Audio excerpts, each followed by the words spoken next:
Muy buenas tardes a todas las personas que ya ingresaron a este espacio. Eh, Mi nombre es Octavio Valadez.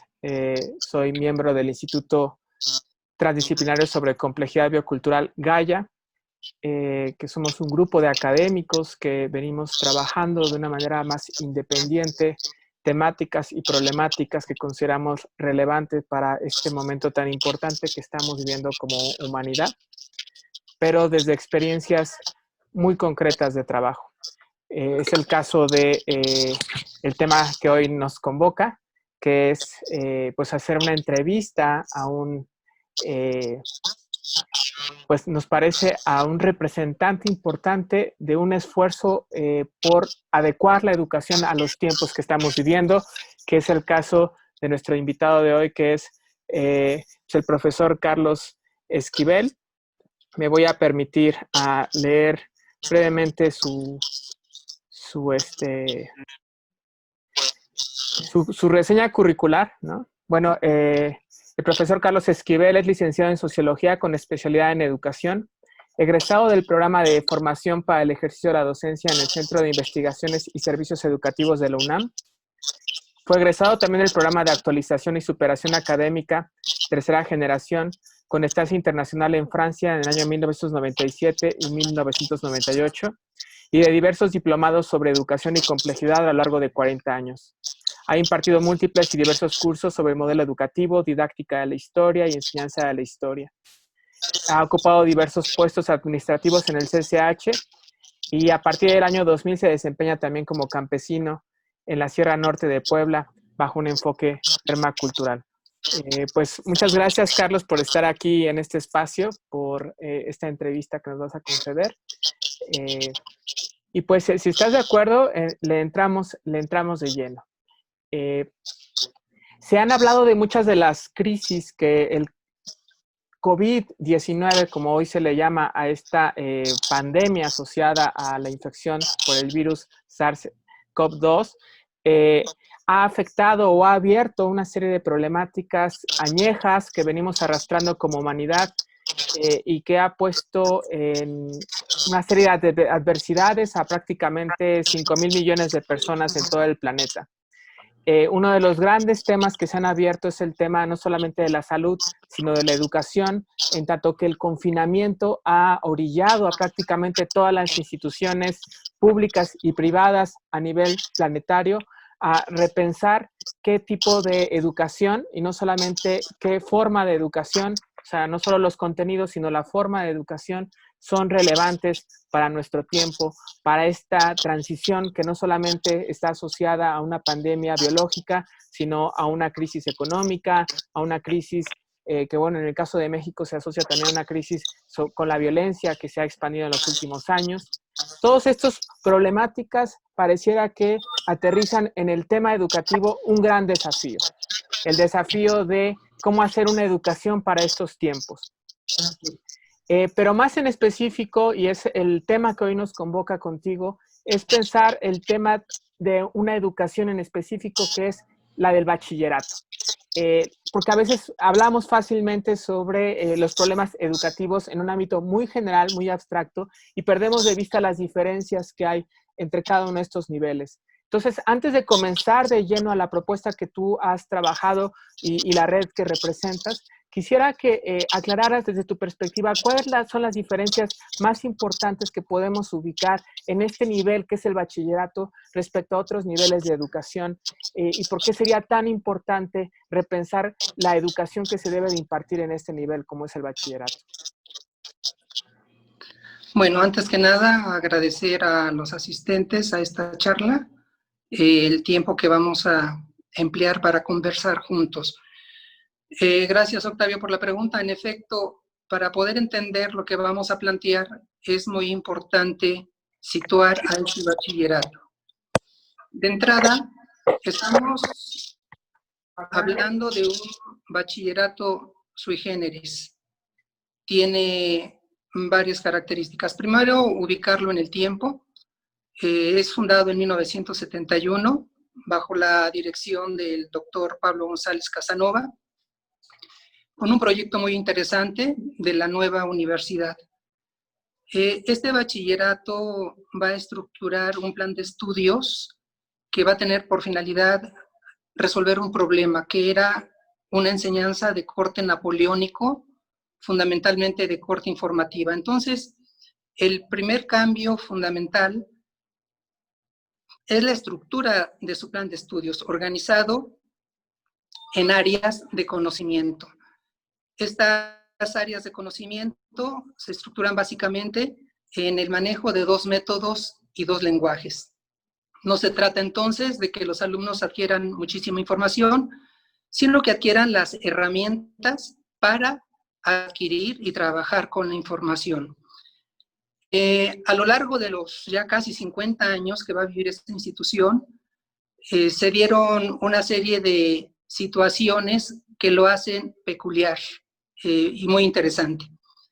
Primero, van a ser creadas, en determinado momento se van a crear las plazas de carrera, es decir, la universidad le va a dar condiciones favorables a un sector de profesores para que puedan ejercer su trabajo docente ante aula, pero también puedan ellos realizar trabajo de investigación y tener tiempo para reflexionar sobre su quehacer docente.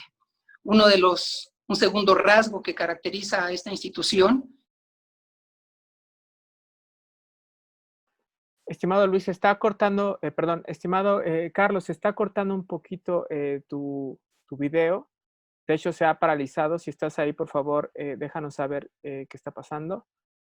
Y bueno, a todos los participantes les pedimos su comprensión. Son los tiempos de Zoom y de este tipo de problemáticas técnicas, pero vamos a ver si lo podemos resolver. Se ha trabado. Déjenme enviar un mensaje.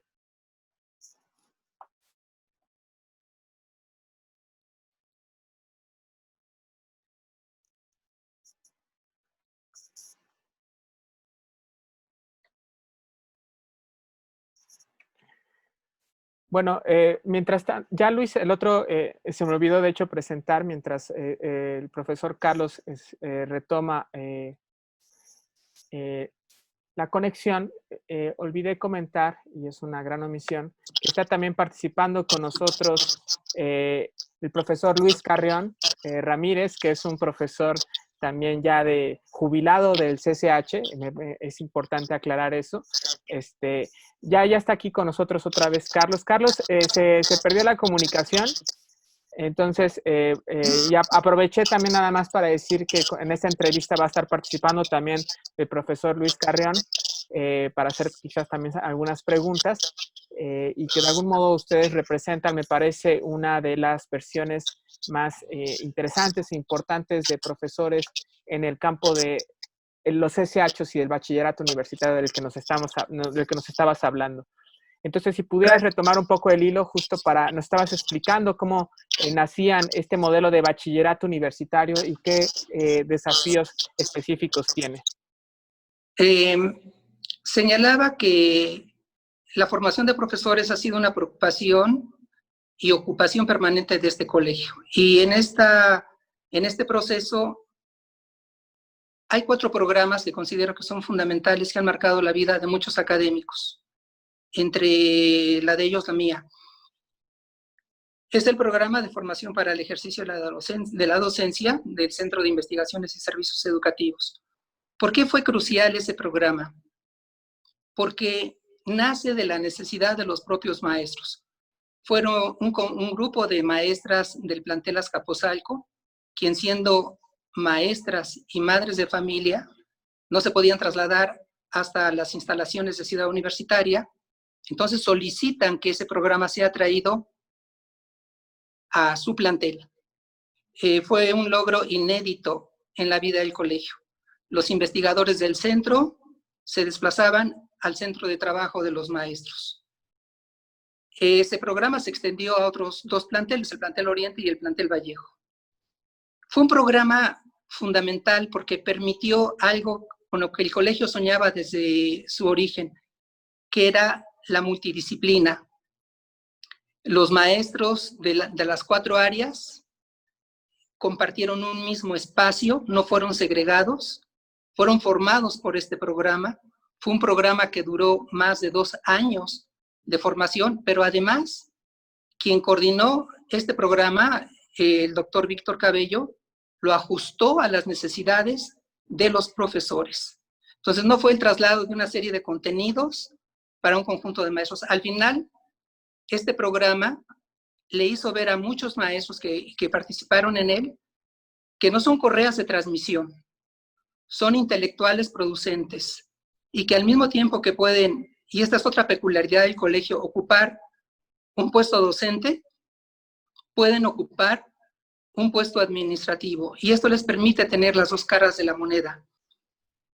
El segundo programa fue el programa de actualización y superación académica en el contexto de la reforma del plan de estudios en 1996.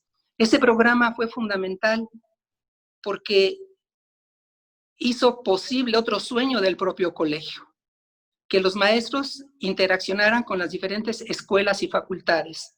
Los maestros asistían a clase de las 9 de la mañana a las 9 de la noche. Un año completo, becados por su universidad, dotándose de herramientas de cómputo, de idiomas, disciplinarias, y algo muy importante fue la fase internacional, ya sea en Canadá, en España, en Francia, en Estados Unidos. Esto abrió una ventana a los académicos del colegio. No fue una ni dos, fueron varias generaciones que fueron formadas dentro de este programa, en el cual yo participé como parte de la tercera generación. Un tercer momento va a ser la MADEMS, la Maestría en Educación Media Superior, que se va a dedicar a formar maestros para el ejercicio de la docencia. Y un cuarto programa que a mí me parece crucial por sus efectos fue lo que denominamos como el programa de formación docente, que consistió en que los profesores no asistieran a cursos aislados, sino que tuvieran un tutor, un profesor de carrera, y que vieran cómo éste ejercía su trabajo a lo largo de un año. Entonces, se logró una interacción entre profesor de asignatura y profesor de carrera muy intensa, un binomio. El colegio ha seguido explorando diferentes propuestas, pero estas me parecen cruciales para entender una de las características sui generis de esta institución. Es importante que entendamos también que los académicos tienen consejos académicos, que son órganos que regulan la vida académica de los profesores de carrera. Los profesores rinden informes, son evaluados, pero además es una estructura académica donde la mayor parte de los profesores que revisan el trabajo de sus colegas son profesores, no son burócratas, son profesores. Y es una ventana maravillosa porque permite el acceso al conocimiento del trabajo creativo de los maestros del colegio. Obviamente encontramos todo tipo de trabajos, regulares, buenos, muy buenos, excelentes trabajos.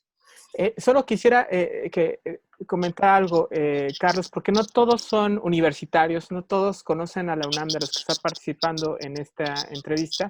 Entonces, lo que tú nos estás diciendo es que el bachillerato específicamente dentro de la UNAM tuvo como peculiaridad, en específico el CCH, tuvo como peculiaridad la incorporación de una perspectiva en la cual el profesor no solamente aplica contenidos generados por alguien más, sino desarrolla contenidos y desarrolla también una estructura de trabajo para el sostenimiento de la propia institución, que ha llevado a estas peculiaridades de las que estabas hablando del Colegio de Ciencias Humanidades de la UNAM.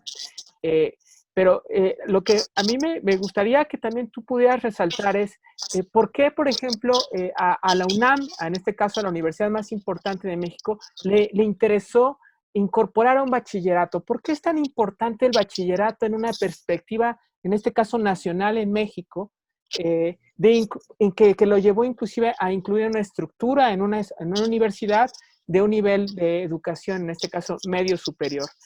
¿Qué relevancia tiene este tipo de educación digamos que en la configuración tanto de los egresados en el nivel superior como de finalmente egresados también de los bachilleratos. ¿Cuáles crees que son las razones que llevaron en este caso a Pablo González Casanova, en ese entonces rector, a hacer esta iniciativa de la que has venido hablando? Estamos ante un análisis demográfico que se venía realizando, el plan de 11 años. Todo el mundo sabía que iba a haber una gran demanda de educación y a este bachillerato se le da la encomienda de educar más y mayor a un número de mexicanos. Son bachilleratos masivos, con más de 15,000 estudiantes en sus orígenes por plantel, por plantel. Estamos hablando de una microciudad. Estamos ubicándolos en las zonas periféricas de la ciudad. Era una demanda real, demográficamente hablando.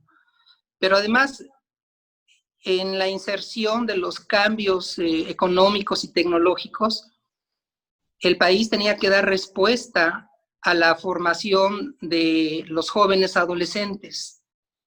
Existían 4 turnos en el origen del colegio. Los estudiantes tenían oportunidad de trabajar y estudiar, quien así lo requería y lo necesitaba. En este contexto, la universidad comienza a renovar su interior, desde su interior. No es únicamente el proyecto del Colegio de Ciencias y Humanidades, incluye proyectos a nivel medio superior como la UACEPIP, que era la que le iba a dar continuidad a la formación de estos jóvenes bachilleres. Jóvenes bachilleres formados con mucha flexibilidad. Se buscaba que ellos pasaran más horas en la biblioteca que en el aula. ¿Se logró o no se logró? Bueno, hay diferentes explicaciones al respecto, pero lo que sí es un hecho es que el colegio vino a cubrir una necesidad fundamental, que era una necesidad de darle educación a jóvenes de las zonas periféricas. La Escuela Nacional Preparatoria ya no tenía la posibilidad de, entonces, dado ese problema, se concibe una institución que venga a resolver varios problemas. Primero, ¿cómo enfrentamos esta universidad centrada en una educación de corte napoleónico? Es decir, que hace mucha énfasis en la información más que en la formación. Estamos ante un contexto que nos exige atender a adolescentes que están inmersos en una revolución hormonal, que están inmersos en una revolución biológica, que están inmersos en una revolución sociocultural. Entonces, la atención a ellos era urgente, era necesario atender la gran demanda de educación media superior que en ese momento se le estaba presentando a la universidad.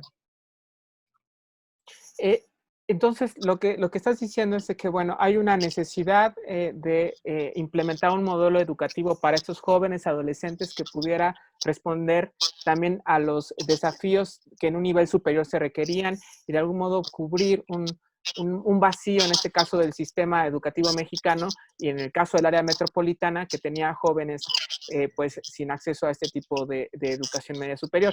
En el nacimiento del CCH, que es muy famoso por eso, había este enfoque interdisciplinario del que has hablado. Y ahorita antes de esto estabas comentándonos de los antecedentes que de algún modo han llevado dentro del propio colegio a que haya un profesorado o un docente de este nivel que pueda de algún modo hacer intervenciones educativas o modelos educativos mucho más integrales a los que otros modelos educativos quizás de otras instituciones tenían.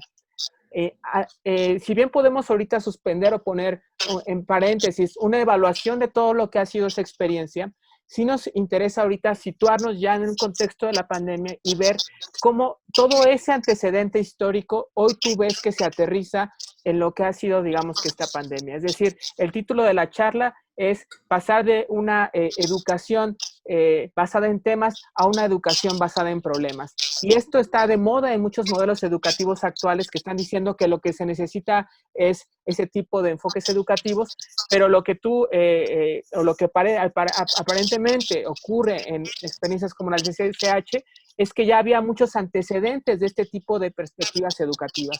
Entonces, ¿podrías ahorita ahondar en la manera en cómo justo en esta pandemia tú consideras qué antecedentes hay que permiten generar un modelo que pasa justo de temas a problemas? Y si pudieras desplegar con mayor precisión, ¿a qué se refiere este cambio educativo que se ha venido trabajando en el CCH? Mira, gracias por la pregunta.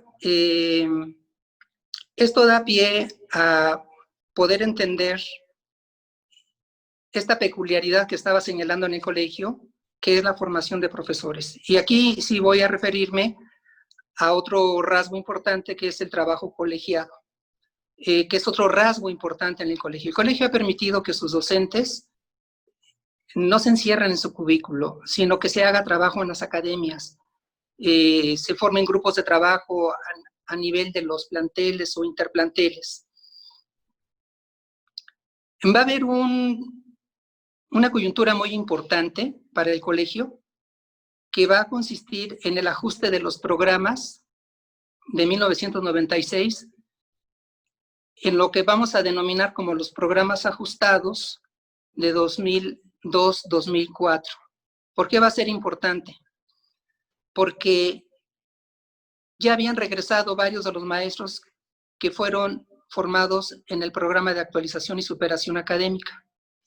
Esos maestros que tuvieron la oportunidad de asomarse a diferentes experiencias del bachillerato en diferentes países, en mi caso fue en París y en la ciudad de Lyon. Y en mi proceso personal fue fundamental porque me permitió acceder a los manuales con los que se trabaja en el Liceo francés y los manuales con los que se trabaja en España. Ahí descubrí algo muy importante que estaba en boga en la década de los 90. El colegio nunca se ha adscrito a ninguna corriente psicopedagógica. Por el contrario, ha estado abierto a todas. Y ese es otro rasgo peculiar de esta institución. Cuando tenemos acceso a los manuales del Liceo francés, descubrimos que la enseñanza de la historia usaba unos materiales que se llaman útiles y herramientas, en las que a los estudiantes se les enseña no únicamente el tema, sino se les enseñan los procedimientos propios del trabajo del historiador. Y esto va a ser un cambio crucial y fundamental, porque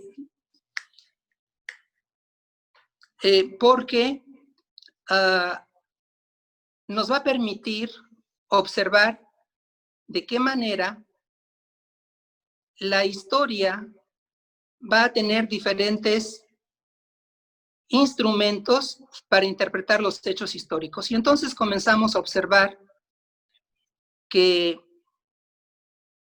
en ellos se les enseñaba a los estudiantes a interpretar un mapa, no a iluminar un mapa, a interpretar un mapa, a elaborar una biografía, no a copiar una biografía de una estampita, sino a elaborarla. ¿Me están escuchando? Bueno. Sí, te escuchamos, adelante. Perfecto. Saber interpretar una gráfica, es decir, saber elaborar un dossier, es decir, más de 25 saberes. En mi caso particular fue un descubrimiento importante. Entonces, esto nos iba a permitir pasar de la didáctica del cuestionario, que el alumno lea y conteste preguntas, qué, cómo, cuándo, quién, dónde, a una enseñanza de la historia donde el alumno se va apropiando de diversos instrumentos del oficio del historiador. Incorporarlos en el programa ajustado, a mí me tocó ser secretario de esa comisión. Esa coyuntura me permite, junto con varios colegas que estaban en este camino, introducir la noción amplia de contenido. Este va a ser un cambio fundamental. Ya por lo menos habíamos logrado que quedaran plasmados en los programas. Ahora, para llevarlos a la práctica se exigía un gran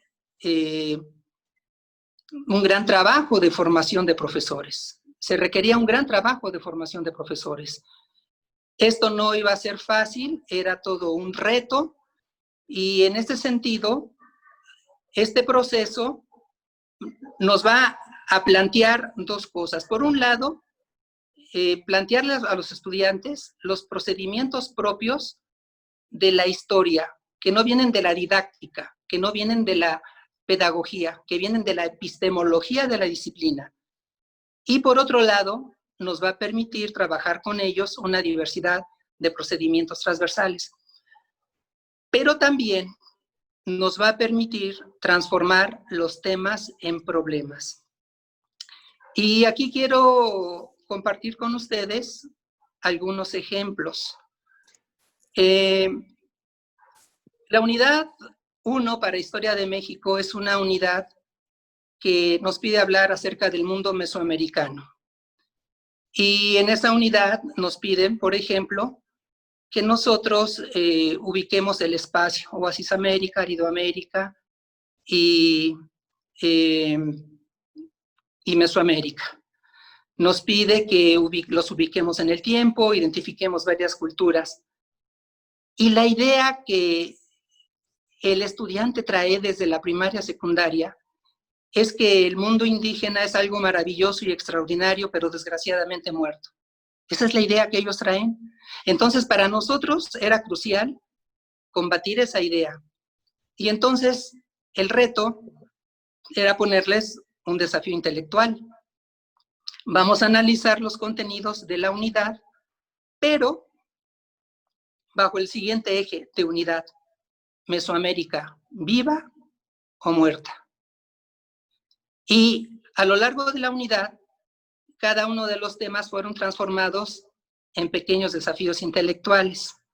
En lugar de darles, por ejemplo, la definición de cada una de las regiones, comenzamos a trabajar con mapas. Y los mapas, no para que los iluminaran, sino darles el procedimiento, cómo se clasifican, cómo se lee, cuáles son sus características. Y les ofrecemos a los alumnos un mapa de división política, un mapa de orografía, un mapa de hidrología, un mapa de climas, un mapa de biodiversidad, y hacen un hermoso ejercicio de superposición de mapas. Y con ese tema se les plantea qué había en Mesoamérica que hizo posible el desarrollo de grandes civilizaciones. A la luz de los alumnos formulan una hipótesis antes de trabajar con los mapas, lo que se les ocurra. Después de trabajar con los mapas, ellos descubren, y entre bromas a veces dicen, no, pues el clima. En efecto, pero ya no dicen el clima en general, sino especifican los diferentes tipos de climas de la región mesoamericana. Y entonces ellos comienzan a pasar de la didáctica del cuestionario a la didáctica de la formulación de hipótesis, a la didáctica de la observación, a la didáctica de la inferencia.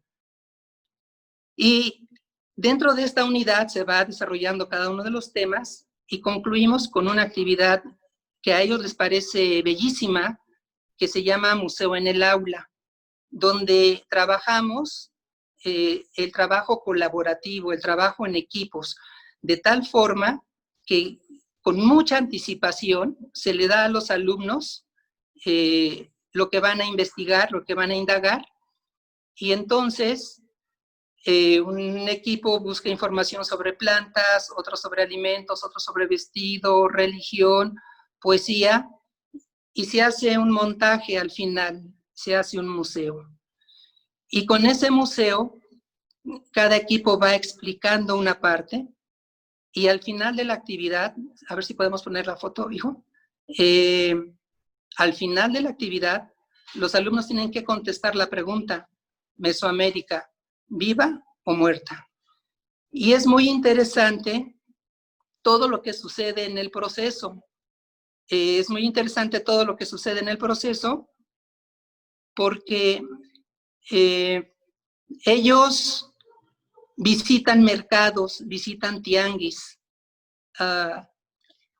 y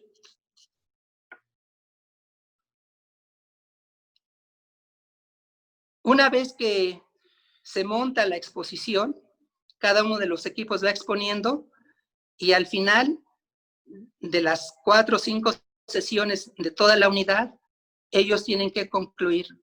y concluyen con cosas, con textos que son textos personales, no son bajados de internet, no son bajados de Wikipedia, y entonces aquí hay un acto de creación y ellos llegan a la conclusión de que Mesoamérica está viva.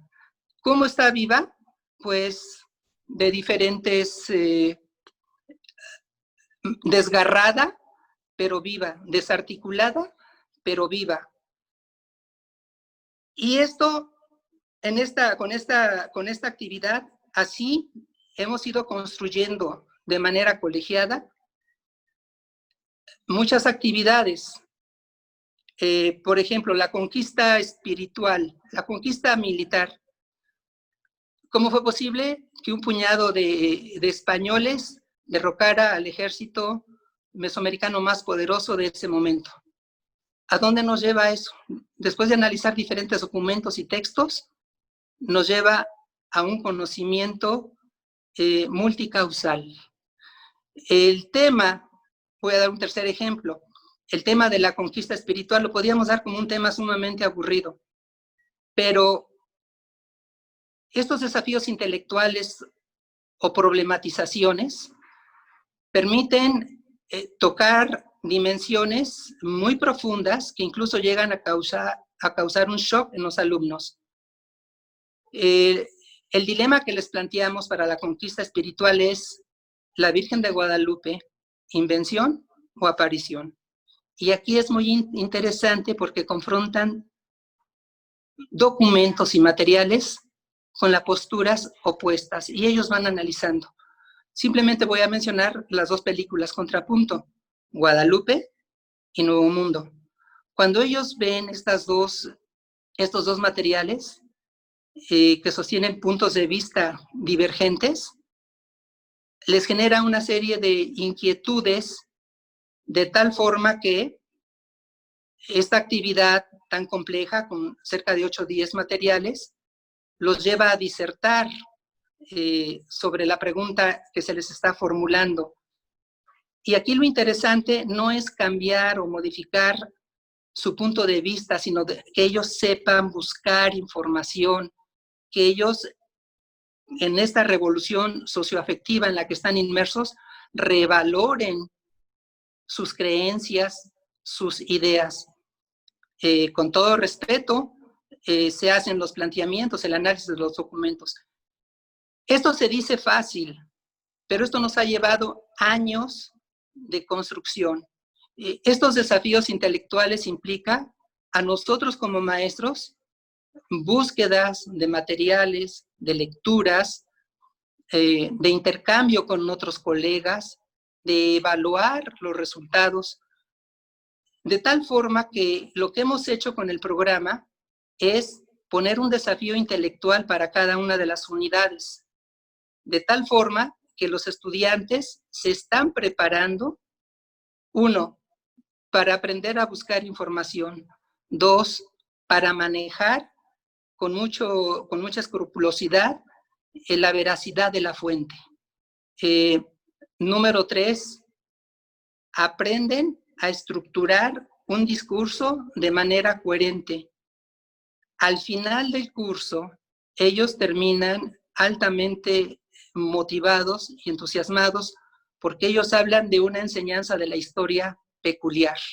No es el clásico, aquí está tu libro, tu manual, vas a leer un tema y vas a contestar estas preguntas. Es una ruptura radical y esto tiene que ver con los aprendizajes significativos, tiene que ver con el constructivismo, tiene que ver con el aprendizaje situado, tiene que ver con el aprendizaje colaborativo.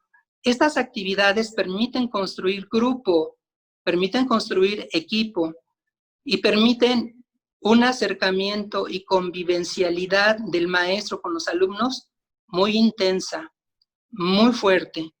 Por eso, el enfrentar el desafío de la pandemia, para mí,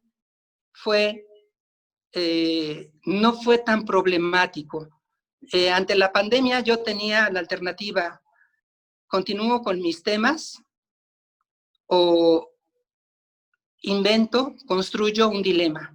De Y hecho, de hecho, es algo que justo te quería preguntar, pero permíteme situarlo un momento porque me parece que es relevante.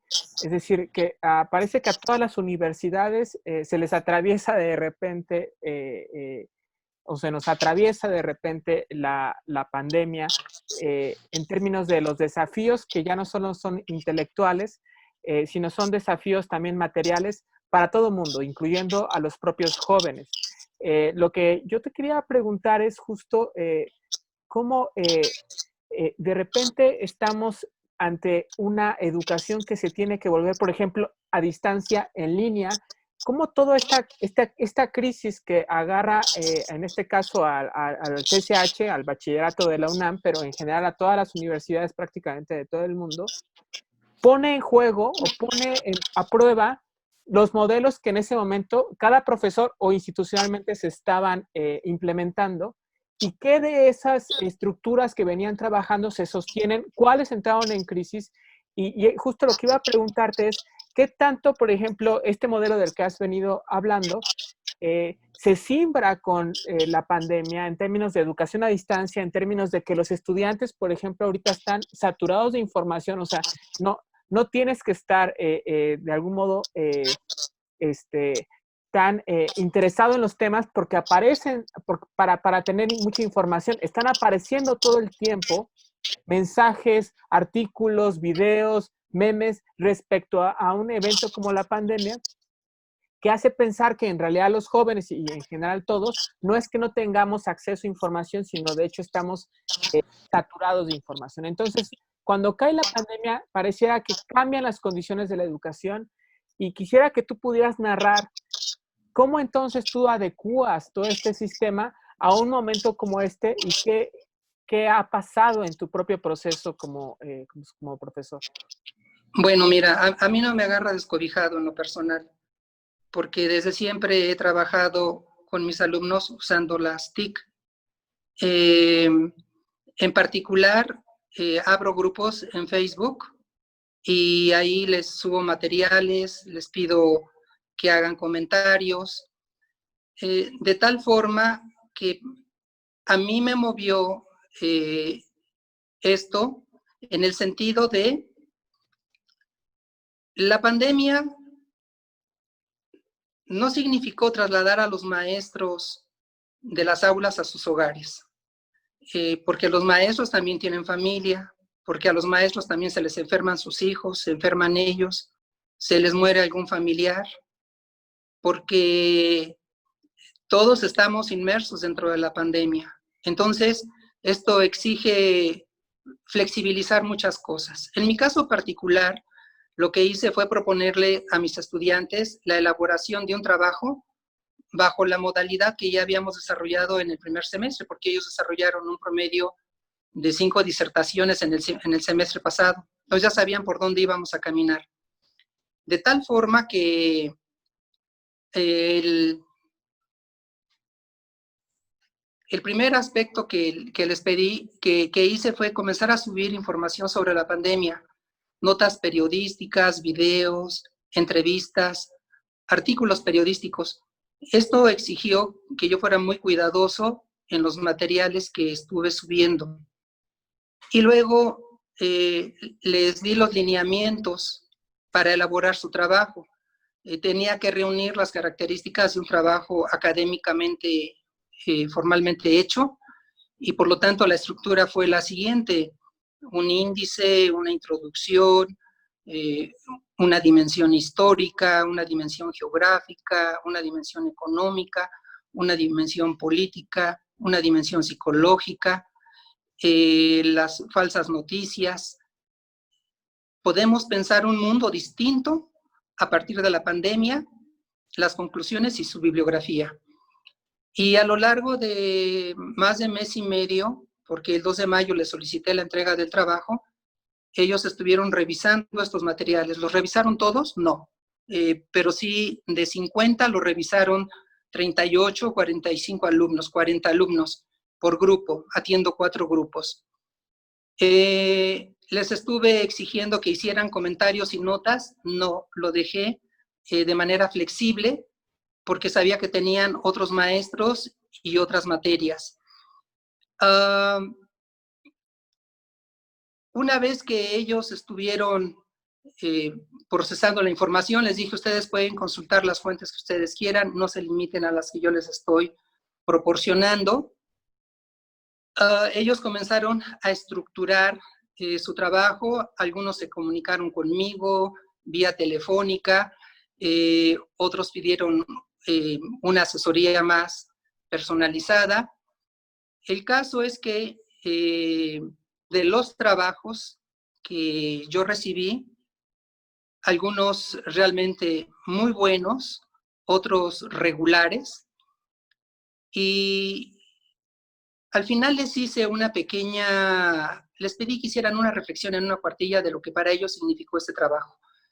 Obviamente que para mí significó echar a volar la imaginación también, porque me permitió darme cuenta cómo se fueron cruzando la multidisciplina en este ejercicio. La información del maestro de geografía, de economía, de política, no pudimos interaccionar, pero hoy está abierto y ellos tocaron cada una de estas dimensiones, de tal forma que para mí cobró un valor y una trascendencia crucial y una concreción este concepto de multidisciplina. Y en este sentido, los resultados para mí fueron muy satisfactorios, no únicamente para mí, sino también para ellos. Y quiero compartir con ustedes algunos párrafos de los textos que ellos me mandaron y que me parece relevante compartírselos. Durante la realización del trabajo sobre la pandemia, pude informarme de manera adecuada y conocer a profundidad todo lo que estamos viviendo. El dato más relevante es el dicho por la doctora Denise Nachmanovich, se abren comillas, los microorganismos no son agentes enemigos. Nuestro cuerpo tiene 10 veces más células de microorganismos que células humanas. A esto se le llama microbioma. Ellos han tenido un rol importante para la evolución de todas las especies. Por ello, no es una guerra, debemos buscar una convivencia. Se cierran las comillas. Debo agregar que me impresionó el sinnúmero de problemas que se desencadenaron debido a la pandemia, pero sobre todo la desinformación, la discriminación y el miedo generado en la población que genera comportamientos irracionales y violentos. Esto lo dice una niña que se llama Frida. Carlos, y justo ya que estás recuperando, digamos que las voces, digamos, ¿cómo decirlo? La última reflexión de los estudiantes respecto al trabajo realizado, aquí Cecilio pregunta y habla sobre que hubieron muchos retos, no solo técnicos con lo que pasó con la pandemia, que en tu caso pues más o menos lo supiste resolver porque ya venías trabajando con un ejercicio en el que los estudiantes usaban las tecnologías de la información, etcétera. Pero aquí menciona Cecilio en el chat que también hubieron retos emocionales. ¿Cómo en tu caso también esto ocurrió? O sea, ¿cómo se incorporó esta dimensión emocional de estar en una situación tan amplia en los trabajos o en el proceso este que nos estás mencionando? ¿Y cómo consideras que podrían abordarse estos desafíos para este nivel que es el bachillerato en un tiempo como la pandemia en que los jóvenes no pueden salir con toda esta energía a veces que se tienen en estas edades? ¿Cómo lo trabajaste tú? Fíjate la dimensión emocional. Aquí le voy a dar la voz a Paula Vanessa López, una chiquita de segundo semestre. El resultado final me aportó cosas que aún ignoraba sobre el virus. Mi parte de la investigación me permitió adquirir un poder de análisis y comprensión de información aún mayor, además de un aporte cultural invaluable. Por primera vez recurrí a la confirmación de fuentes, debido a que mi madre es enfermera y vivió 3 pandemias, pudo aportarme datos adicionales. Revisando el temario, me hubiera gustado hacer una actividad referente a la tercera unidad. Sin embargo, disfruté la elaboración de este trabajo. Estoy a gusto y satisfecha con él. Estas investigaciones las pude aplicar en otro ámbito de mi vida, fuera de lo académico.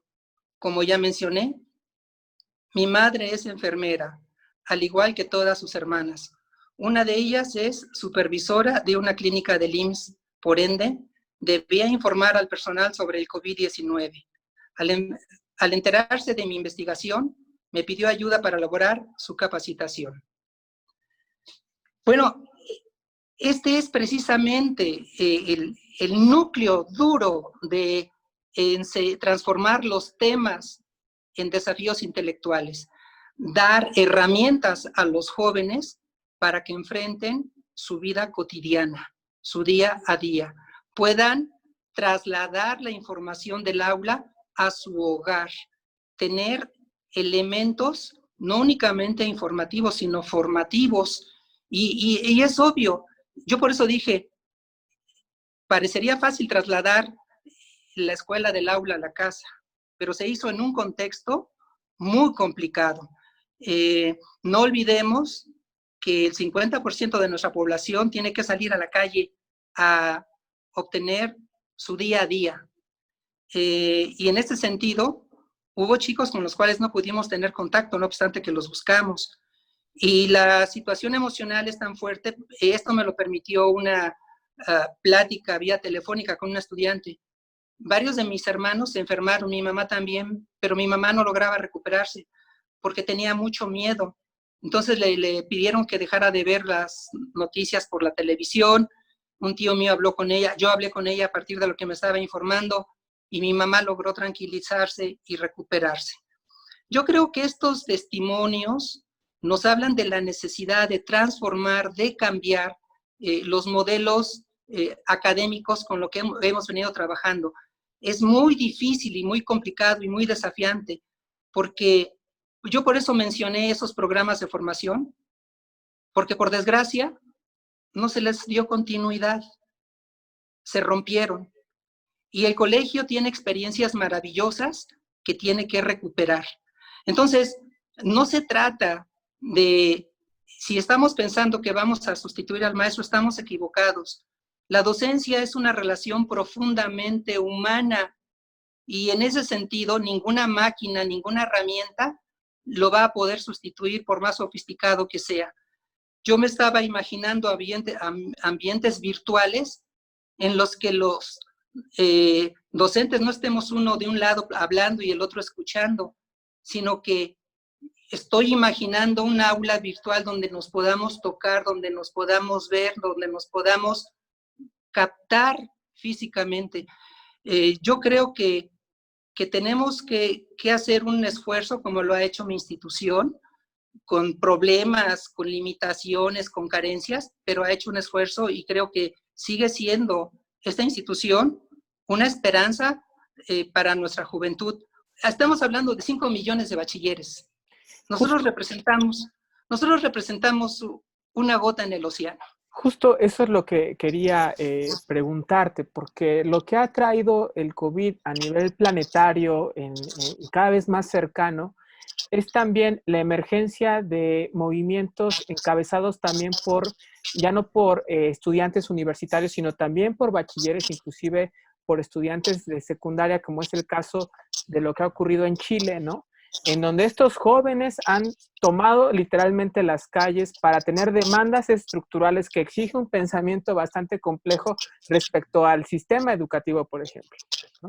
Y muchas de las críticas que han venido de estos bachilleres a nivel global tiene que ver con el desfase que hay respecto a los contenidos que se les da en la escuela y los problemas cotidianos de la vida, y que en un momento como de pandemia, en el que se habla de que va a haber una recesión que va a tener un impacto por décadas sobre las oportunidades laborales, sobre la movilidad económica, sobre las posibilidades de viajar inclusive, o sea, la transformación de un escenario que ya era adverso a un escenario que parece más adverso, y de los esfuerzos institucionales por recobrar la normalidad, pareciera que hacen un cortocircuito en muchas de las juventudes respecto a lo que las instituciones les dan y respecto a las expectativas que ellos tienen de sus propias vidas.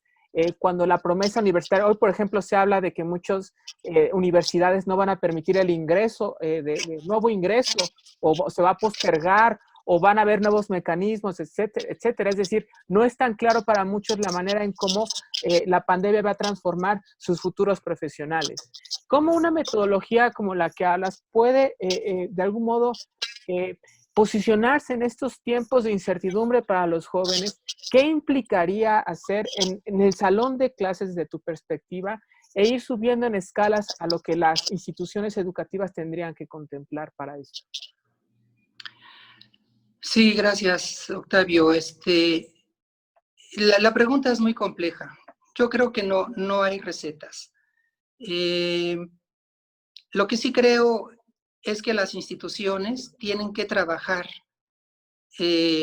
la colegialidad. La solución no va a venir de una burocracia. La solución va a venir de los maestros. Los maestros, cuando les dan condiciones de trabajo favorables, son muy creativos. Inventan con sus estudiantes soluciones. Hoy se habla de sistemas híbridos, clases virtuales y clases reales, pero a lo largo de estos más de 4 décadas de mi trabajo docente, he visto cómo las tecnologías se van esfumando. Yo tuve un sueño en el año 2000 y mi sueño fue, así le puse, Proyecto Aula 2000. En ese entonces yo era jefe de sección. ¿Y qué soñaba? ¿Qué tipo de aula quería yo? Un aula donde hubiera un monitor, donde hubiera una videocasetera, donde hubiera una reproductora de cassette, donde hubiera una computadora, donde hubiera un cable para tener las conferencias que se daban en audiovisuales, también las estuviéramos recibiendo en el aula. Ese era mi sueño para el año 2000. Lo hicimos realidad en el plantel Azcapotzalco, un grupo de académicos. Recibimos rechiflas de otros que nos dijeron que pues le estábamos resolviendo el problema a las autoridades, le estábamos resolviendo el problema a nosotros mismos también. Ese programa les pareció correcto en dirección general y lo generalizaron a otros planteles. ¿Quieren que les diga qué fue lo que pasó? Como no era un proyecto nacido de los maestros, lo dejaron caer. Se cayó el programa. La dirección general paró un edificio de historia universal porque era la materia que más se reprobaba, y al paso de los años fueron robados los proyectores, el equipo, en fin. Una misma suerte corrieron los pizarrones electrónicos, la misma suerte corrieron las moditas del blog y de las páginas web.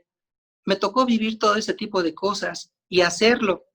¿Y qué es lo que tenemos hoy? Yo lo que veo es que esa foto que les mostré a los jóvenes en su última actividad de cierre, eso les da un empoderamiento extraordinario porque, por ejemplo, ellos en ese ejercicio descubrieron el mercado de San Juan, que es un mercado muy especial, donde se venden todo tipo de alimentos, de plantas medicinales. Ellos no lo conocían, yo no se los recomendé, ellos lo descubrieron.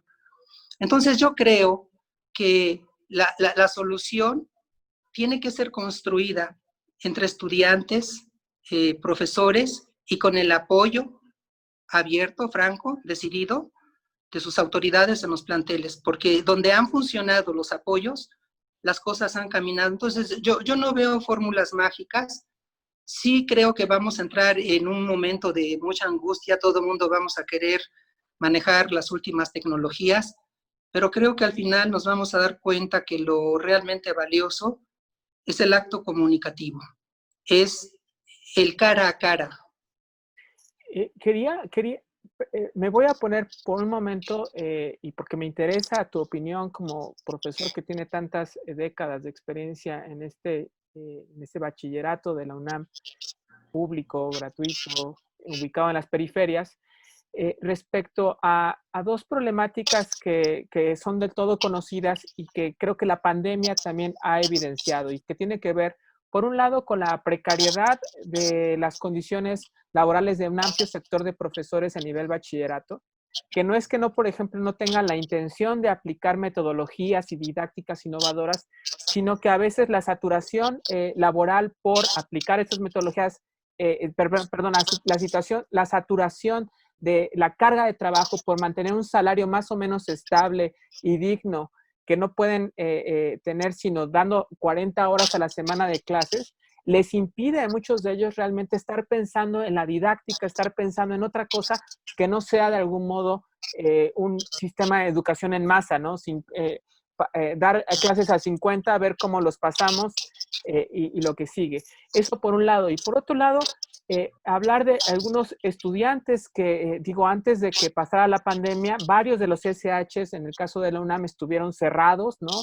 Literalmente cerrados por cuestiones asociadas a problemas de género, a problemas políticos. Realmente era un escenario de mucha confusión, tanto para los que estábamos afuera como los que estamos adentro.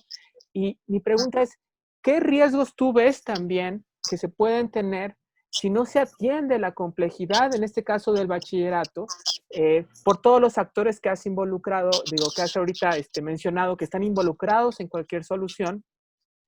¿Y cómo de alguna manera el tiempo de pandemia podría abrir algún tipo de oportunidad de transformación en estas contradicciones que venimos arrastrando en el tema del bachillerato público, sobre todo? Gracias, Octavio. Mira, yo creo que la pandemia les mostró algo muy interesante a los alumnos, su capacidad de poder aprender. Varios de ellos me lo dijeron. Su capacidad de buscar información por ellos mismos. Este tipo de didáctica, de pedagogía, de los desafíos intelectuales, de la situación problema, lo que busca es que el alumno sea cada vez más independiente del maestro, que no dependa de nosotros, que cada vez vaya rompiendo sus ligas. Yo creo que eso lo potenció la pandemia de una manera importante. La pandemia también nos ayudó a entender que no es necesario que estemos todos los días de lunes a viernes en el aula.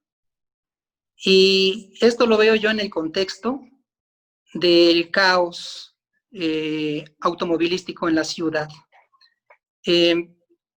Creo ya la Secretaría de Educación Pública lo está planteando.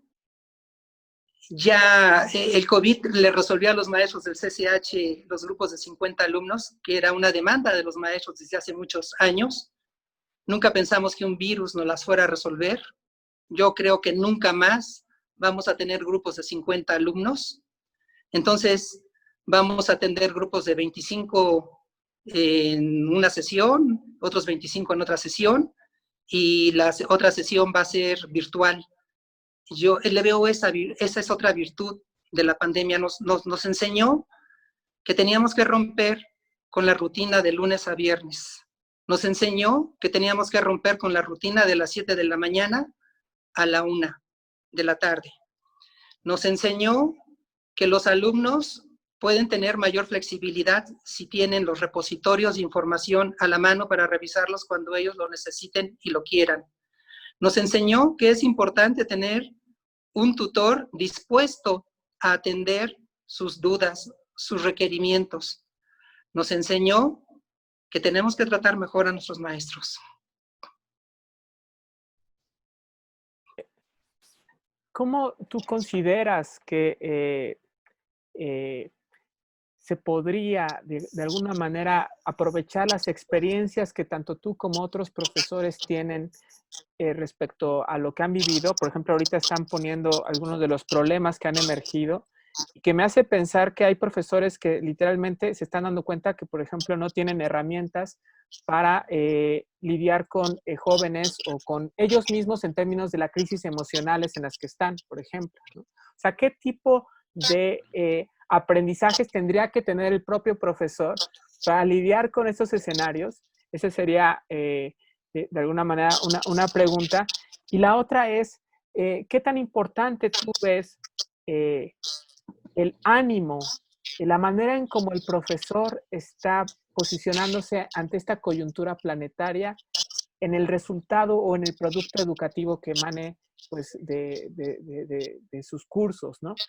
¿Qué tan importante es la esperanza que pueda tener o no el profesor en este proceso? Porque si lo vemos en términos de los escenarios que los medios de comunicación nos plantean para lo que viene, la siguiente generación de jóvenes les va a tocar un escenario tan adverso que es difícil mantener una cierta esperanza y sobre todo si además tú mismo estás pasando por precariedades como las que ya hemos mencionado. Entonces, ¿cómo tú le haces para, de algún modo, promover una esperanza entre jóvenes que todo el tiempo pareciera que están recibiendo información contraria?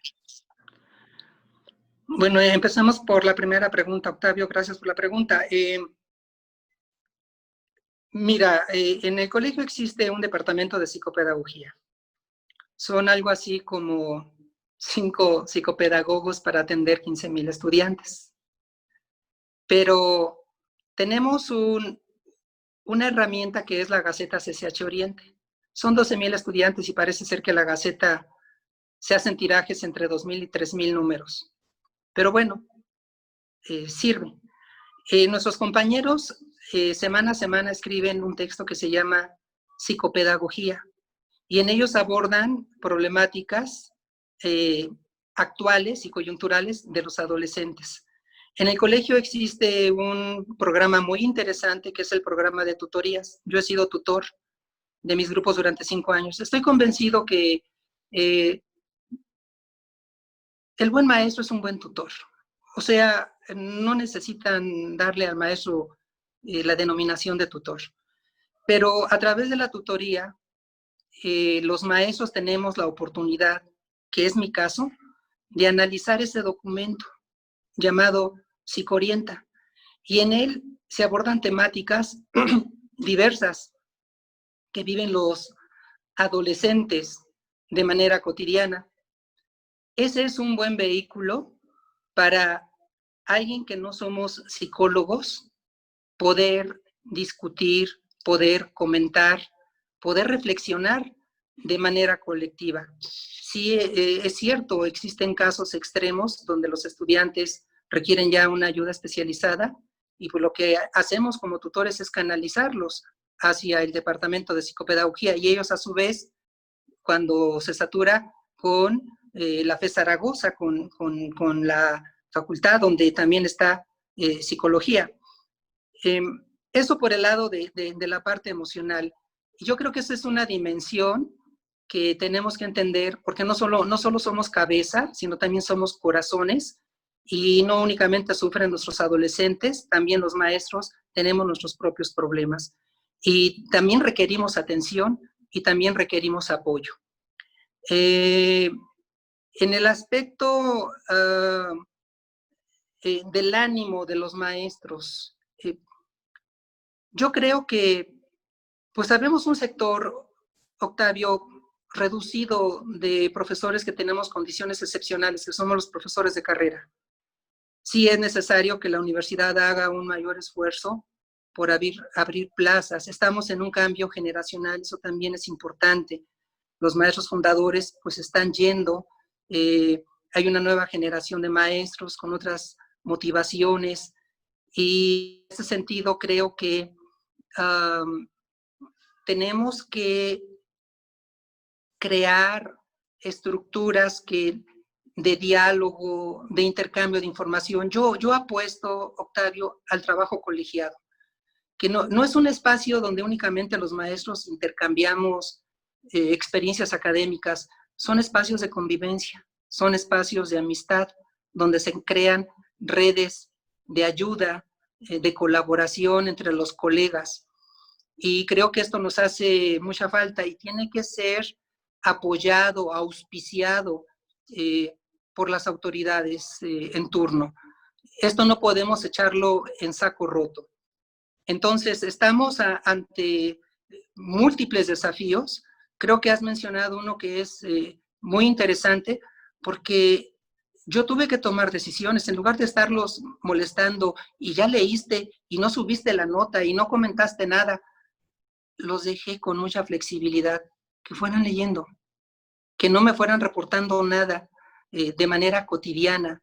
Y yo no ejercí una supervisión carcelaria, sino dejarlos flotar, observar. Si observaba cuántos iban revisando las notas, eso para mí era muy importante. Y me tranquilizaba cuando veía que más del 50% eran los que iban revisando las notas. No tenemos fácil el escenario futuro. Yo creo que se abren retos inéditos para todos nosotros. Vuelvo a reiterar, hubo maestros que se nos enfermaron y atendiendo grupo y tuvieron que hacer una pausa y recibían aliento o apoyo de sus jóvenes. A veces son muy fríos, a veces son muy lejanos. Depende cómo va uno construyendo la relación con ellos. Y esta relación, cuando hablo yo del trabajo colaborativo y hablo de estas actividades grupales, son las que realmente permiten, por ejemplo, cuando yo los dejo ir al museo, no les pido que vayan de manera individual, les pido que vayan en equipo, porque yo sé que ahí van a tejer una relación de amistad entre ellos. Y cuando tejen relación de amistad, los resultados en el aula, cuando hacen sus trabajos, son maravillosos.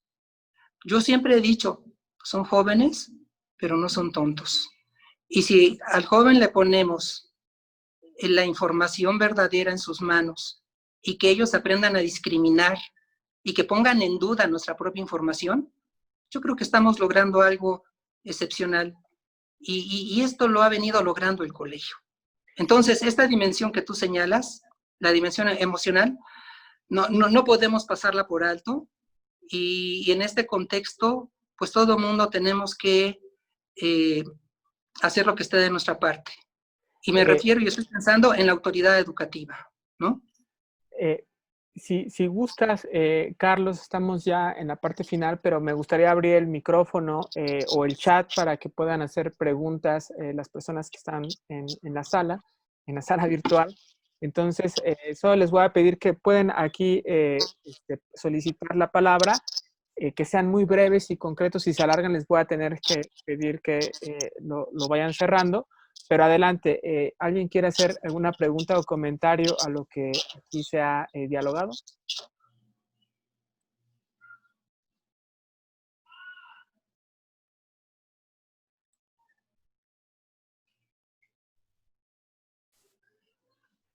Si alguien quiere, basta con que soliciten acá, o si tienen prendida su cámara, yo los puedo ver y ya nada más levantan la mano y les abro el micrófono para que puedan hablar.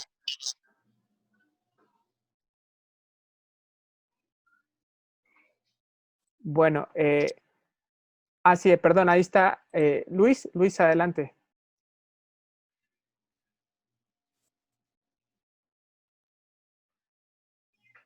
Tienes que quitar el mute a tu micrófono. Bueno, mientras, ahí está. Adelante, Luis. Gracias. Sí, estaba yo planteando precisamente la preocupación del instituto es en torno a algo que en la práctica están haciendo muchos profesores. Cuando se aborda una problemática concreta, cuando siempre tu materia la refieres a algún problema específico de la realidad del alumno, es cuando el profe empieza a construir su propia materia, no solo con abstracciones, sino llevándolos a la investigación, a la difusión, en fin, a incluso consultar especialistas para resolver. Y claro, o sea, quiero hacerte la pregunta, Carlos. Tú sabes que Ángel Díaz Barriga, que es sin duda uno de los personajes del Instituto sobre la Educación en la UNAM, dio entrevistas solicitando a la SEP que las diferentes materias modificaran su currícula en torno a la pandemia Es decir, cómo podían abordar los químicos, los biólogos, los matemáticos, ¿sí? Un aspecto que fuera fundamental, en este caso la pandemia, porque en el fondo, sin que lo mencionara explícitamente, la realidad es compleja y sin duda no solo multi, inter y transdisciplinaria. Entonces, Carlos, tú nos das la muestra en esta experiencia que has vivido de cómo desde la historia pusiste en práctica la biología cuando los alumnos hacen un análisis del virus.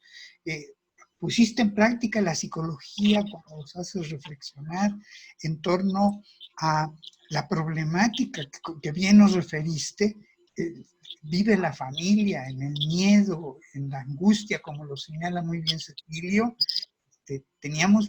Se tienen muchas manifestaciones psicológicas que han afectado nuestra vida.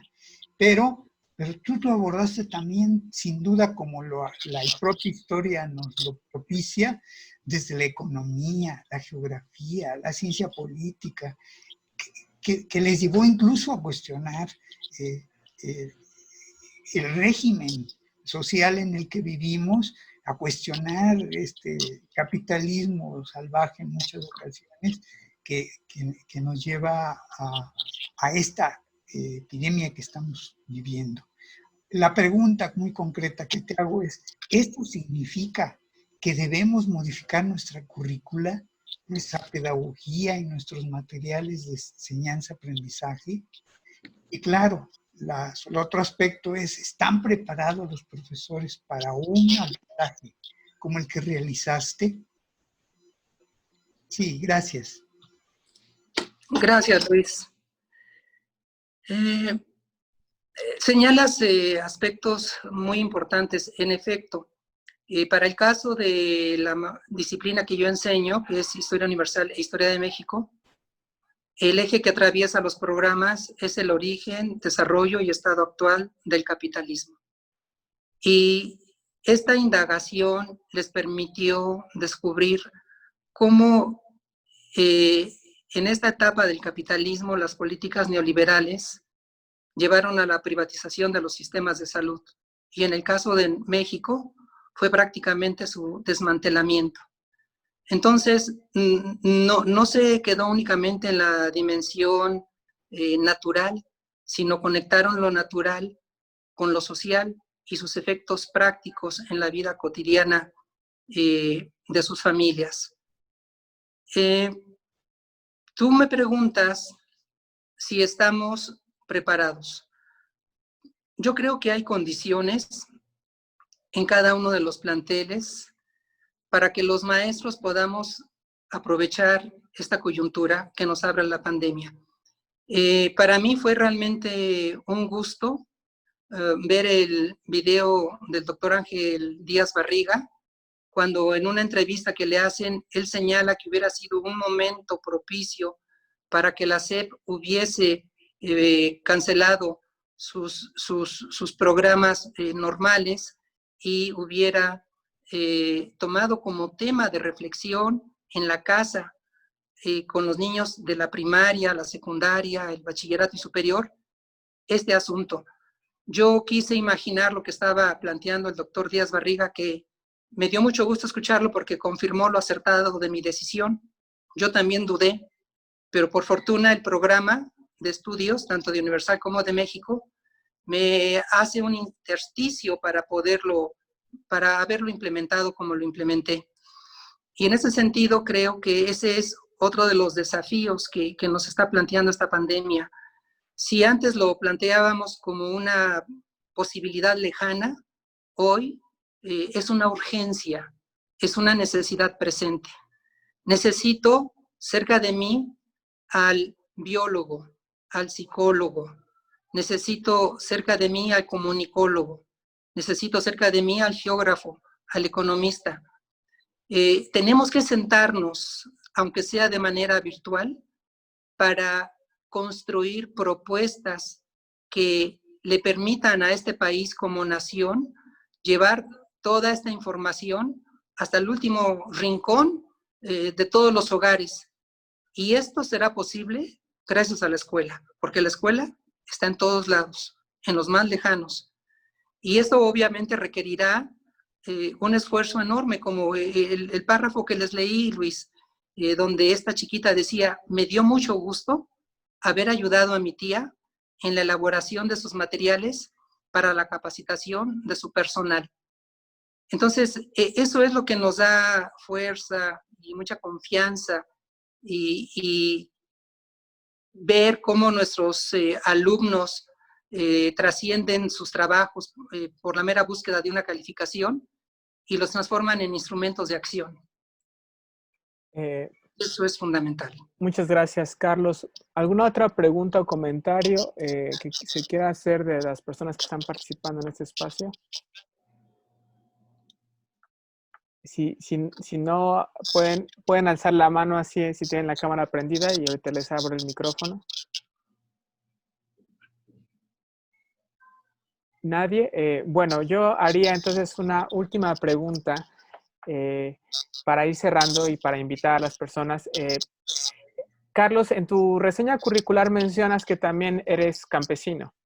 Entonces, la pregunta que te quiero hacer es: ¿cómo el trabajo que has tenido como campesino ha repercutido en tu manera de entender qué es ser maestro, ¿no?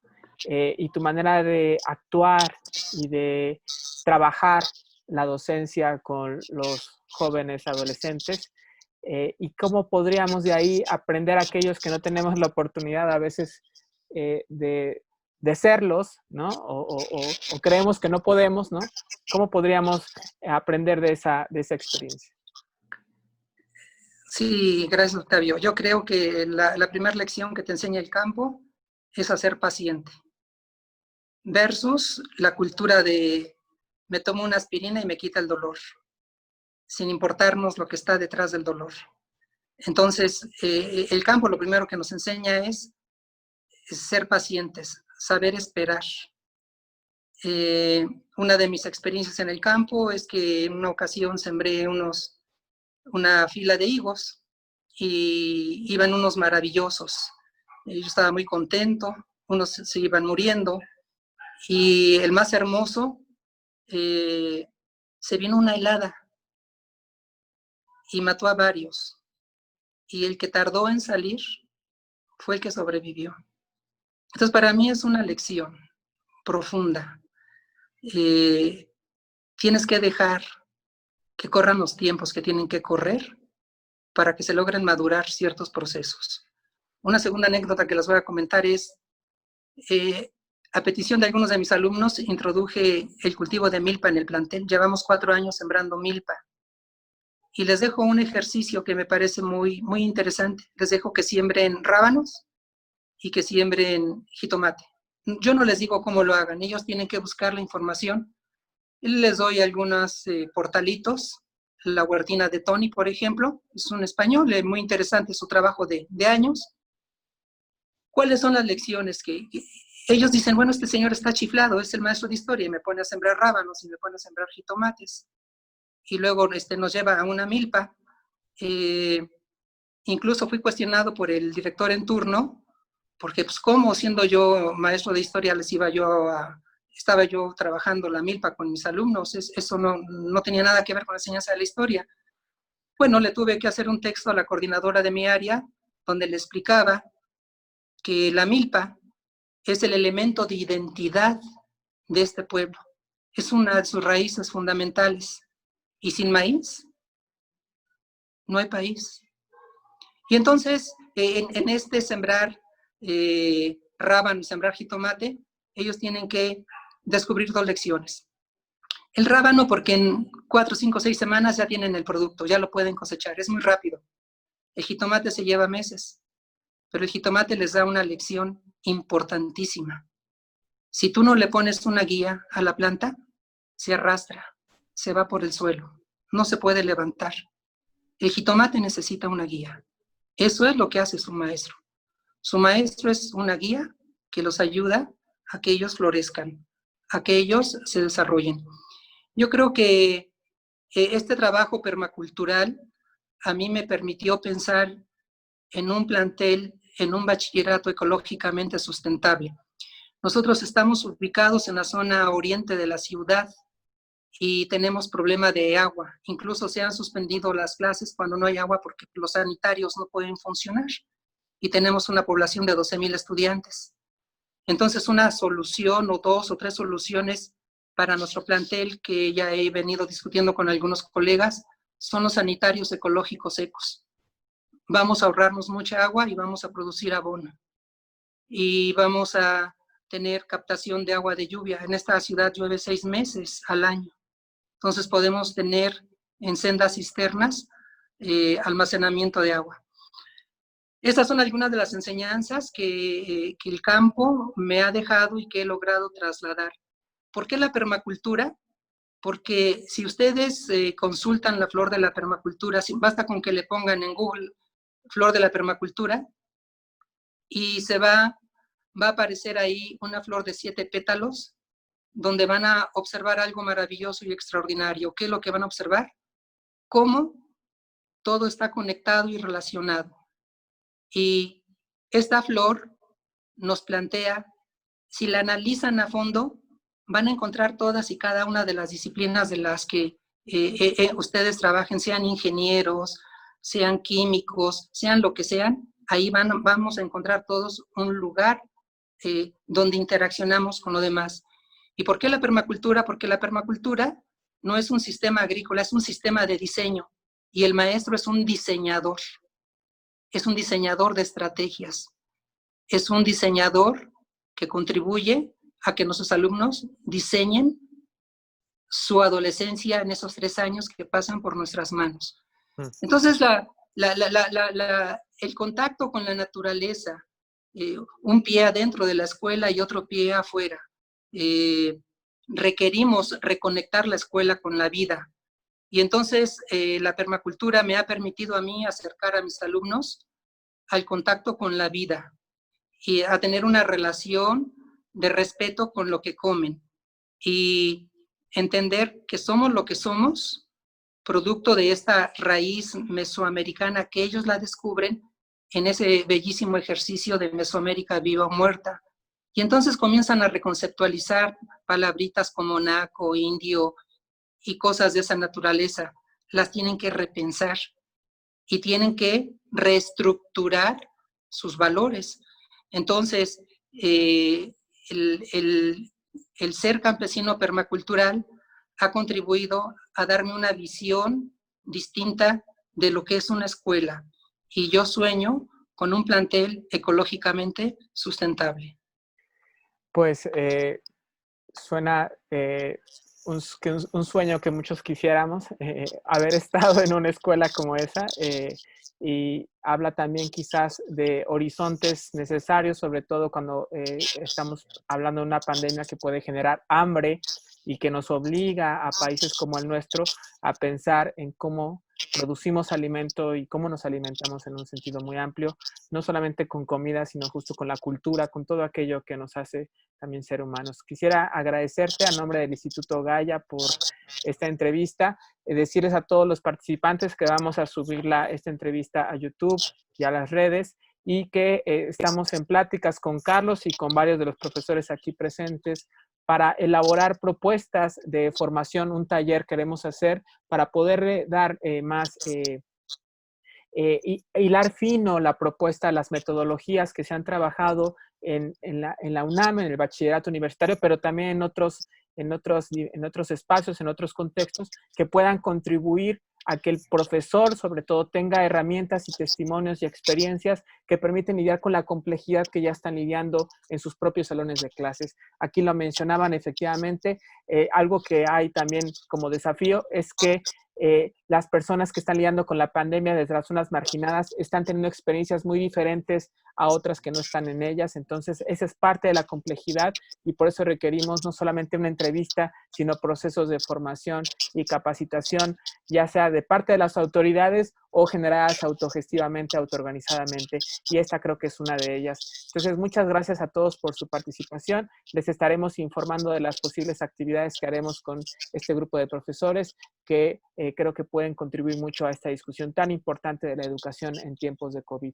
Que tengan buena tarde y nos estaremos viendo. Gracias, Carlos. Muchas gracias.